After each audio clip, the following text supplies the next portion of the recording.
रोज किसी ना किसी स्कूल की बढ़ी हुई फीस की खबर आती है, रोज किसी ना किसी स्कूल के बाहर माता पिता के धरने प्रदर्शन की फीस आती है। चाहे रुक्मिणी देवी स्कूल हो, ग्रीनफील्ड पब्लिक स्कूल हो, आईटीएल पब्लिक स्कूल हो, Saint Angel senior secondary school हो, चाहे रोहिणी में लांसर्स कॉन्वेंट हो, ये तो कुछ ही उदाहरण हैं स्कूलों के जिन्होंने अपनी फीस बढ़ाई है। रोज सोशल मीडिया पे लोग हमें टैग कर रहे हैं, ईमेल लिख रहे हैं, फोन कर रहे हैं।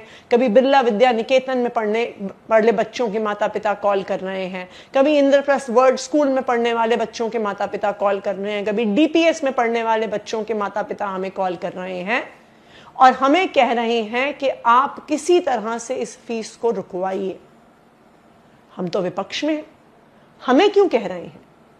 क्योंकि उनको भरोसा नहीं है कि भारतीय जनता पार्टी की दिल्ली सरकार इन प्राइवेट स्कूलों पर लगाम लगाएगी। आज मैं दिल्ली की मुख्यमंत्री रेखा गुप्ता जी को कहना चाहती हूं कि दिल्ली में हर जगह हाहाकार मची हुई है और अगर भारतीय जनता पार्टी की इन प्राइवेट स्कूलों से साठगांठ नहीं है तो आप आज ही आदेश पारित कीजिए कि ये बढ़ी हुई फीस माता पिता को नहीं देनी है और आज से ही इस फीस पर रोक लगाई जाए। तुरंत सब स्कूल जो अपनी फीस बढ़ा रहे हैं उनका ऑडिट करवाया जाए और ऑडिट होने के बाद ही किसी भी स्कूल को अपनी फीस बढ़ाने का और बढ़ी हुई फीस माता पिता से लेने का अधिकार दिया जाए। तो हमारी भारतीय जनता पार्टी की दिल्ली सरकार से 3 मांगे हैं।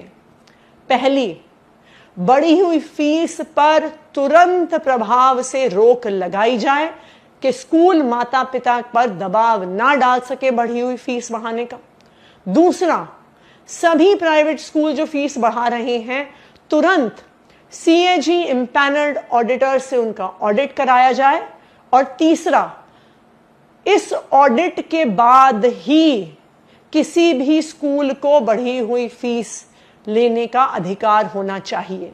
अगर ऑडिटर कहेगा कि स्कूल मुनाफाखोरी नहीं कर रहा, तभी स्कूल को अपनी फीस को 1%, 2% भी बढ़ाने का अधिकार होना चाहिए। हमारी भारतीय जनता पार्टी की सरकार से यह मांग है और मेरा ये दिल्ली की मुख्यमंत्री रेखा गुप्ता जी को ये चैलेंज है कि अगर आपकी इन प्राइवेट स्कूलों से